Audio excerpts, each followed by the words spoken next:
Hello everyone. इस video में हम वेक्टर के एडिशन के कुछ लॉज के बारे में पढ़ेंगे। पहला है triangle law of vector addition, दूसरा है parallelogram law of vector addition. ये काफी इंपॉर्टेंट लॉज होते हैं वेक्टर्स को ऐड करने के लिए। तो पहले हम इन दोनों के स्टेटमेंट्स को समझेंगे, फिर इसका प्रूफ करेंगे। तो पहला देखते हैं कि triangle law of vector addition क्या कहता है। ये कहता है कि अगर किसी ट्रायंगल की दो साइड्स दो वेक्टर्स को रिप्रेजेंट करें तो जो थर्ड साइड होगी वो उसके रिजल्टेंट को रिप्रेजेंट करेगी। If two sides of a triangle are represented by two vectors by their magnitude and direction in same order. Same order का मतलब हेड से टेल कनेक्ट होना है, ऑपोजिट ऑर्डर का मतलब हेड से हेड कनेक्ट होगा, टेल से टेल कनेक्ट होगा। तो if two sides of a triangle are represented by two vectors by their magnitude and direction in same order, then the third side will represent their resultant with their magnitude and direction but opposite to order.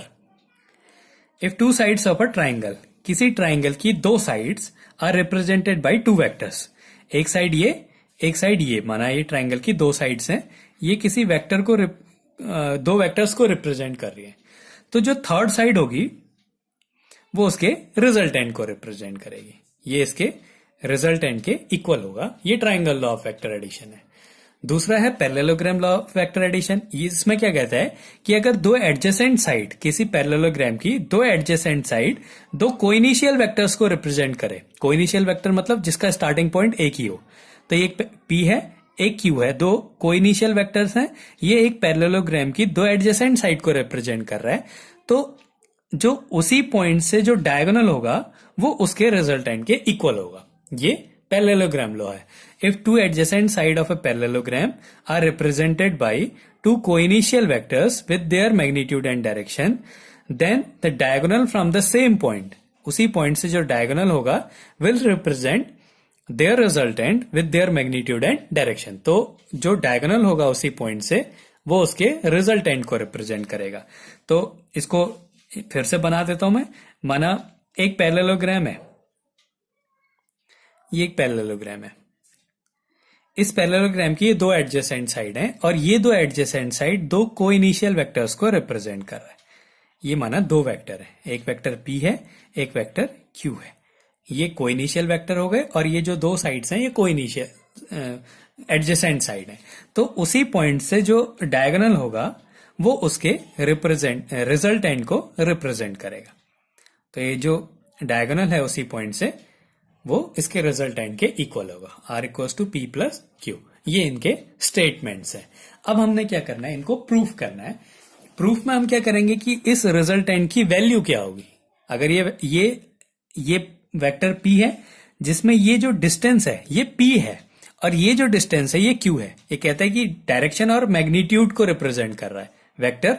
ये जो arrow है ये magnitude और direction को represent कर रहा है। ये इसकी डायरेक्शन है और P इसका मैग्नीट्यूड है। तो मतलब ये जो लेंथ है इसकी वैल्यू P है, ये लेंथ Q है। तो R की वैल्यू क्या होगी ये हमने देखना है कि कैसे हम इसको सॉल्व करते हैं। तो प्रूफ में क्या होगा, दोनों वेक्टर्स को, दोनों लॉज को हम एक साथ प्रूफ करेंगे। तो इसके लिए हम पहले इनको बना लेते हैं, ट्रायंगल लॉ और पैरेललोग्राम लॉ को के जो डायग्राम से उनको बनाते हैं। ये एक वेक्टर है, इसमें ट्रायंगल लॉ में एक वेक्टर, ये दूसरा वेक्टर, ये दो वेक्टर है। ये वेक्टर P है और ये वेक्टर Q है और ये इसका रिजल्टेंट है। ये इसका रिजल्टेंट है R। हमने इस रिजल्टेंट का मैग्नीट्यूड निकालना है कि इसका मैग्नीट्यूड क्या होगा। और ऐसे ही पैरेललोग्राम में, एक पैरेललोग्राम की दो साइड्स हैं, एक साइड ये हो गई और दूसरी साइड ये हो गई। ये एक वेक्टर को रिप्रेजेंट कर रही है, माना ये वेक्टर P है, ये वेक्टर Q है। और ये एक पैरेललोग्राम है पूरा और ये इसका डायगोनल है जो कि रिजल्टेंट को रिप्रेजेंट करता है। हमने इस रिजल्टेंट का मैग्नीट्यूड निकालना है कि क्या इसका मैग्नीट्यूड होगा। तो अब हम इसमें थोड़ा सा कंस्ट्रक्शन करते हैं। इसको आगे बढ़ाया और इस पॉइंट से इस पे एक परपेंडिकुलर ड्रॉ करा। माना ये पॉइंट A है, ये B है, ये C है, ये D है। ऐसे ही ये पॉइंट A है, इसमें भी क्या करा, इस वेक्टर को आगे बढ़ाया और यहां से इस पे एक परपेंडिकुलर ड्रॉ करा। ये A पॉइंट हो गया, ये B पॉइंट हो गया, ये C पॉइंट, ये डी पॉइंट और ये ई पॉइंट हो गया हमारा। अब जो P, ये P की डायरेक्शन है, ये Q है, जो इनके बीच में एंगल है दोनों वेक्टर्स में, माना ये थीटा है, तो ये एक वेक्टर ये इसके पैरेलल है, तो मतलब ये और ये दोनों वेक्टर की डायरेक्शन सेम है, तो ये एंगल दोनों वेक्टर्स के एंगल बीच का जो एंगल है वो थीटा है। और जो रिजल्टेंट है वो P से माना अल्फा एंगल बना रहा है, ये रिजल्टेंट है P से अल्फा एंगल बना रहा है। तो दोनों के दोनों जो डायग्राम है ये लगभग एक जैसे ही डायग्राम है, लगभग नहीं पूरे एक जैसे डायग्राम है। ये ए बी सी, ये P वेक्टर अल्फा, ये रिजल्टेंट, ये Q के इक्वल होगा, ये वाली जो लाइन है ये Q के इक्वल होगी। Q वेक्टर नहीं है, ये Q का मैग्नीट्यूड है, तो ये अगर Q है तो ये भी Q होगी। अब हमने क्या करना है, ये जो ट्राइंगल है, right angle triangle DBC, right angle triangle DBC में ले रहे, दोनों में एक ही प्रूफ है, स्टेटमेंट अलग अलग है, डायग्राम अलग अलग है, लेकिन प्रूफ एक ही है दोनों का। यहां पे हम प्रूफ कर रहे हैं इसको।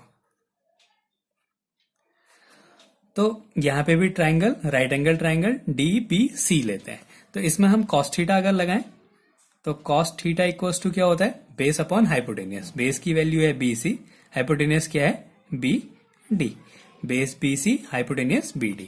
तो अगर हम यहां से cos थीटा की वैल्यू निकालें तो क्या आएगी, BC की वैल्यू निकालें तो BC इक्वल्स टू हो जाएगा BD cos थीटा। अब BD की वैल्यू क्या है, ये BD, ये जो लाइन है ये क्या है, Q है, ये Q वेक्टर है, लेकिन ये जो डिस्टेंस है, जो लेंथ है वो Q है, तो ये हो गया Q cos थीटा। ऐसे ही हम दूसरे को भी सॉल्व करेंगे। साइन थीटा अगर हम इसमें लगाएं तो साइन थीटा इक्वल्स टू क्या होता है, परपेंडिकुलर अपॉन हाइपोटेनियस, परपेंडिकुलर क्या है DC, अपॉन हाइपोटेनियस क्या है BD, तो परपेंडिकुलर हो गया CD अपॉन BD। तो यहां से अगर हम CD की वैल्यू निकालें, CD इक्वल्स टू क्या हो जाएगा, BD साइन थीटा। अब BD की वैल्यू क्या है Q, BD की वैल्यू क्या है Q, तो ये हो जाएगा हमारा Q साइन थीटा। ये आ गई हमारी CD की वैल्यू। अब हमने क्या करना है, ये जो बड़ा ट्राइंगल है यहां पे लिख देता हूं मैं कि BC की वैल्यू क्या थी, ये वाला जो है ये Q cos थीटा हो गया, ये वाली जो लेंथ है ये हो गई Q cos थीटा, और ये वाली जो लेंथ है ये हो गई Q साइन थीटा के इक्वल। तो ये जो है इनकी वैल्यूज हमें पता चल गई कि BC क्या है और CD क्या है। अब हम ये बड़ा वाला ट्राइंगल लेंगे ACD, फिर से हमने ट्राइंगल लिया, राइट एंगल ट्राइंगल ACD, और इसमें पाइथागोरस थ्योरम लगाते हैं। पाइथागोरस थ्योरम क्या कहती है कि जो सबसे बड़ी साइड का स्क्वायर होगा वो दो साइड्स के स्क्वायर के सम के इक्वल होगा। तो पाइथागोरस थ्योरम से क्या हो गया, AD square equals to AC square plus CD square, AD square equals to AC square plus CD square, AD square equals to AC square plus CD square हो गया। अब इसको हम AC को क्या लिख सकते हैं, AC equals to AB plus BC, AC equals to AB plus BC। तो ये लिख दिया हमने AB प्लस BC का होल स्क्वायर इक्वल्स अब प्लस CD स्क्वायर। इसको स्क्वायर को सॉल्व कर देते हैं, AB square plus BC square plus 2AB BC अब plus CD square.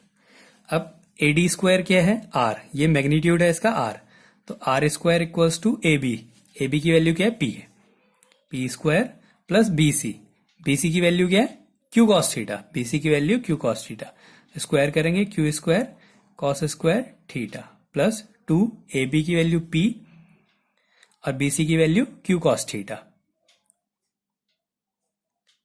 Plus CD square, CD square की वैल्यू क्या है, CD की value Q sine theta, square करेंगे तो Q square sine square theta हो गया, तो हो गया Q square sine square theta. ये हमने वैल्यूज को पुट कर दिया। इसको थोड़ा सॉल्व कर देते हैं, P स्क्वायर प्लस ये Q square cos square theta, Q square sine square theta, इसमें से Q स्क्वायर कॉमन आ गया, बचा cos square theta plus sine square theta plus 2PQ cos theta. तो ये इसकी वैल्यू 1 हो गई, तो R स्क्वायर की वैल्यू आ गई P square plus Q square plus 2pq cos theta. तो आर की वैल्यू क्या होगी, under root P square plus Q square plus 2pq cos theta. ये आ गया हमारा रिजल्टेंट। तो इसका जो मैग्नीट्यूड होगा, जो ये रिजल्टेंट का मैग्नीट्यूड है, वो क्या होगा, under root P square plus Q square plus 2pq cos theta.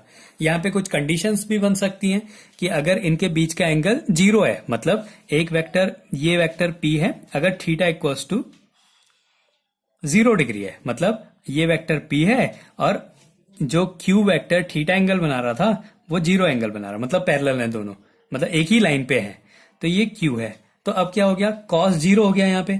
तो हम क्या करेंगे, r की वैल्यू क्या हो जाएगी, अंडर रूट, यहाँ इस केस में क्या है, जो थीटा है, ये जो थीटा है इन दोनों के बीच का एंगल, ये 0 हो गया। अगर ये लाइन नीचे आ जाएगी तो ये 0 हो जाएगा। अगर थीटा की वैल्यू 0 है तो क्या होगा, ये हो गया P square plus Q square plus 2pq cos 0 की वैल्यू 1, तो ये 2pq हो गया। A square plus B square plus 2ab, तो मतलब a प्लस बी का होल स्क्वायर हो गया। तो ये हो गया P square, P plus Q का होल स्क्वायर, स्क्वायर रूट ये कैंसिल हो गया, तो बचा क्या, p प्लस क्यू। तो रिजल्टेंट क्या होगा, उसको सीधे सीधे हमने ऐड कर देना है। अगर 90 डिग्री होते हैं दोनों, ये वेक्टर p और ये वेक्टर q, जो ये q है ये 90 डिग्री पे है। अब यहाँ पे जो थीटा है वो 90 डिग्री है, तो क्या हो जाएगा, r इक्वल्स टू क्या हो जाएगा, under root P square plus Q square plus cos 90 की वैल्यू 0 हो गई, तो ये इसका रिजल्टेंट आ जाएगा, P square plus Q square, ये रिजल्टेंट हो गया। ऐसे अगर उल्टा है, एक दूसरे के ऑपोजिट है, एक वेक्टर ऐसे है, दूसरा वेक्टर ऐसे है, उसका मतलब ये वाला जो वेक्टर है ये पीछे को है, ऐसे वापस चला गया, इस केस में 180 डिग्री का एंगल बन गया थीटा। तो यहाँ पे क्या आ जाएगा, 180 की वैल्यू माइनस हो जाती है, cos 180 degree equals to minus हो जाएगा, वहां पे -1 हो जाती है उसकी वैल्यू। तो ये हो जाएगा P square plus Q square minus 2pq हो जाएगा, जैसे यहाँ पे प्लस था वहां पे माइनस हो जाएगा। तो आर की वैल्यू आ गई P square plus Q square minus 2pq, तो ये हो जाएगा a माइनस बी का होल स्क्वायर। तो आर की वैल्यू आ जाएगी p minus Q, whole square होगा, उससे स्क्वायर रूट कट जाएगा, तो ये आ जाएगा। तो मतलब अगर वेक्टर एक डायरेक्शन में है तो रिजल्टेंट जो होता है वो p प्लस क्यू होता है। अगर एक दूसरे के परपेंडिकुलर हैं तो रिजल्टेंट होगा under root P square plus Q square. अगर एक दूसरे के ऑपोजिट है तो रिजल्टेंट क्या होगा, p माइनस क्यू के इक्वल होगा। उनको हमने माइनस कर देना, यहाँ पे हमने प्लस कर देना, यहाँ पे ऐसे इसको ऐड कर देना है। ये तो था इसका मैग्नीट्यूड क्या है। अब हम देखेंगे कि इसकी डायरेक्शन क्या है, क्योंकि एक वेक्टर क्वांटिटी है, यहाँ पे मैग्नीट्यूड के साथ साथ डायरेक्शन भी होनी चाहिए। तो मैग्नीट्यूड तो हमने निकाल दिया, आर की वैल्यू ये होगी। अब आर क्या एंगल बनाएगा, ये जो अल्फा है ये अल्फा एंगल है कितना, तो अब यही बड़े वाले ट्राइंगल में हम tan अल्फा निकालते हैं।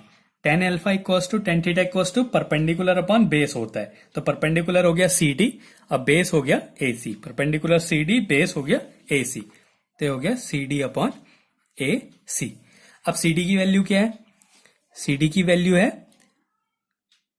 Q साइन थीटा, तो ये हो गया Q sine theta upon AC। AC को फिर से हम क्या लिखेंगे, AB प्लस BC। AB की वैल्यू क्या है P और BC की वैल्यू Q कॉस थीटा, जैसे यहां पे लिखा था AB प्लस BC। तो AB की वैल्यू हो गई P और BC की वैल्यू हो गई Q कॉस थीटा। तो यहां से हमें डायरेक्शन भी पता चल गई कि कितना एंगल बनाएगा, tan अल्फा कितना होगा, Q sine theta upon P plus Q cos theta. तो इससे हम इसका एंगल भी निकाल सकते हैं कि वो किस एंगल पे जो रिजल्टेंट है वो है, और ये उसका मैग्नीट्यूड होगा। तो इस तरीके से ट्राइंगल लॉ और पैरेललोग्राम लॉ को प्रूफ करते हैं।